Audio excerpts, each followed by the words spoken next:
What is up, everybody? It's your boy KIFS Crypto back in the house for yet another video. Now, in today's video, we're going to talk a little bit about why the US dollar and the euro actually reached parity at this point. Now, for those of you who don't know what that means, it means that the two currencies are currently equal, meaning that the Federal Reserve or the central bank in the United States is doing a lot of stuff to prop up the currency because they're going to benefit from it, whereas the European Central Bank is not really doing anything, or Lagarde is basically sleeping. Now, that's going to be the topic of today's video. I'm going to go through a few main cryptocurrencies as well, such as Bitcoin, Ethereum, and talk about price action and the market in general. So if you do enjoy it, make sure to leave a like, subscribe to the channel, and smash the or don't smash it, just leave a comment down below if you want me to do something else for you in the future, or if you have some nice suggestions for ya boy. Now let's get straight into it.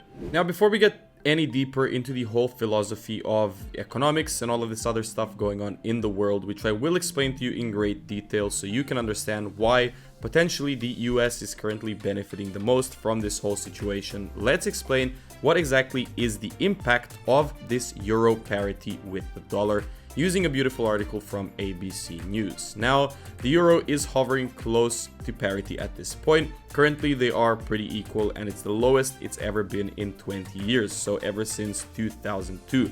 It's a very important and significant level to note as well because, first of all, it's 20 years ago, last time the euro did reach dollar parity, and also because if you do look at the technicals on the weekly time frame, we can notice that the euro has really been struggling as of recently. Now, I've plotted my first target right here, which would mean that the single dollar is worth single euro is worth 0.96 or $0.968 at this point.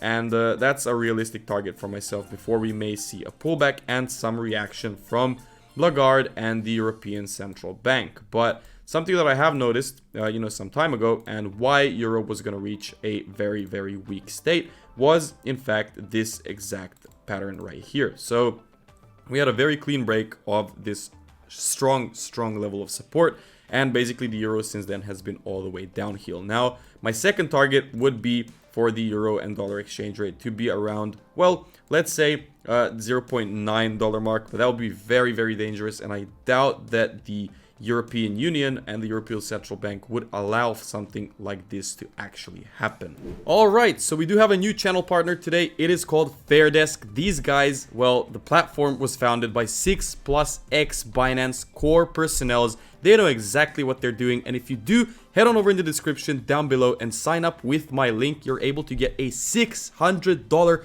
sign up bonus, a whopping $600. Who doesn't want that? Now, I'm going to guide you through how to actually get into the interface. The website looks absolutely beautiful. The platform, absolutely beautiful. Exchange is so easy to use. Beautiful user interface. So with a click of a button, I'm going to get into my account right now and show you how to claim your bonus.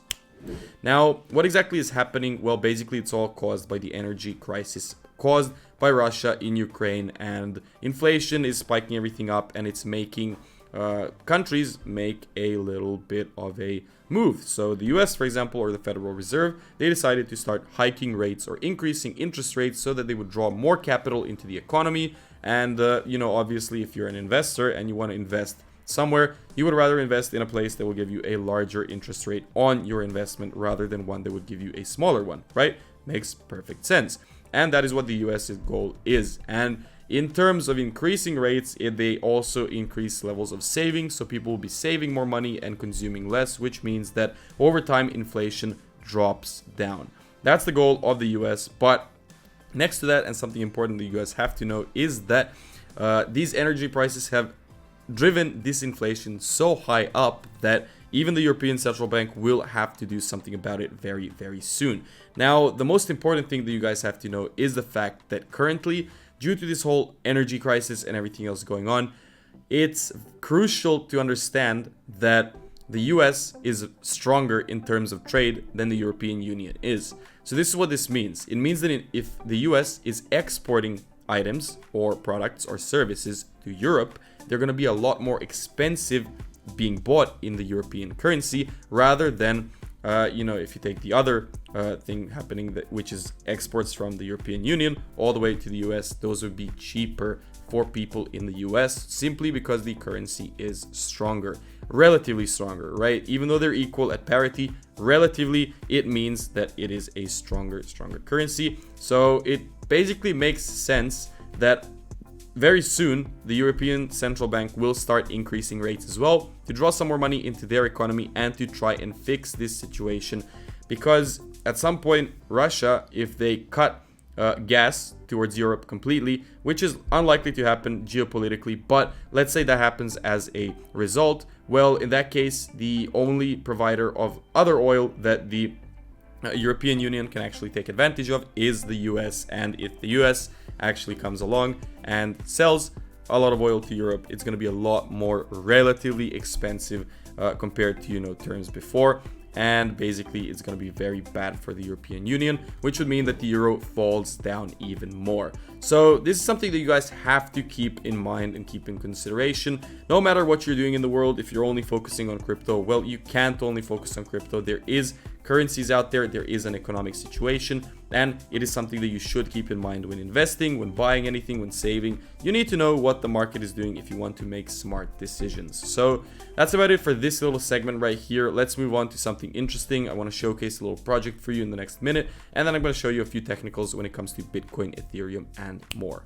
If you guys are looking for a really cool NFT project, something with a strong community, strong backing from everybody, and generally really cool artwork, well, make sure to check out Paddy's Odyssey NFT. It will be down in the description below, and it's going to be a huge project. So Discord link is going to be down below. Over 3K members already at this point and growing. This project is going towards the moon, and if you want to join it, you can join it right now. Now let's move on. Nothing that I like more than talking about Bitcoin's price action. So at this point in the actual story, I'm going to tell you what I believe is going to happen with the price action in the near future. So we have two options. Bitcoin can either start moving up from this descending triangle, but it looks more likely as if we're going to keep moving down with interest rate hikes still strongly at the go. And nothing else really pointing towards more upside, unless if we do manage to create a nice sort of reversal pattern. So if we create something like this, that would look like a very nice reversal pattern, and then we could start moving up. So until that happens,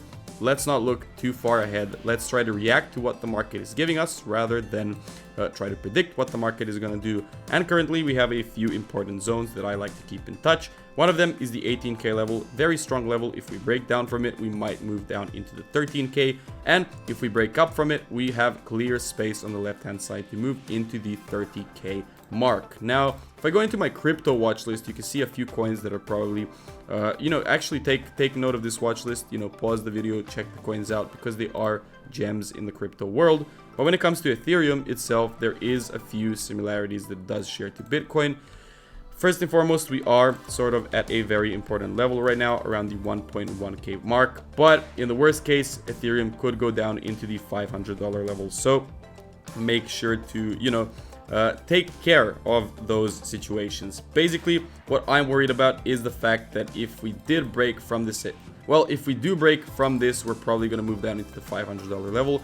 And to be completely honest, Bitcoin at the price of around 13K and Ethereum at the $500 level, that seems like an intermediate bottom for me for this section. That's the point where the Fed is going to have to stop increasing rates, and they're going to have to announce rate closes, and basically it's just going to make up for a more balanced economy in the future. Now that's it for today's little market recap. I hope you guys understand the impact of parity on these exchanges. Hope I explained it well. In general, you have to keep all of these things in mind when investing, when trading, when doing anything in the world. You have to understand what is happening with two of the largest economies in the world and why geopolitical games are being played everywhere, left, right, and center. So that's it for today's video. Lastly, I'm not a financial advisor, and you should do your own due diligence before investing into anything in the crypto world. And without further ado, I'm going to end it right now. Like, subscribe if you enjoyed it, leave a comment down below, and I'll see you guys in the next video.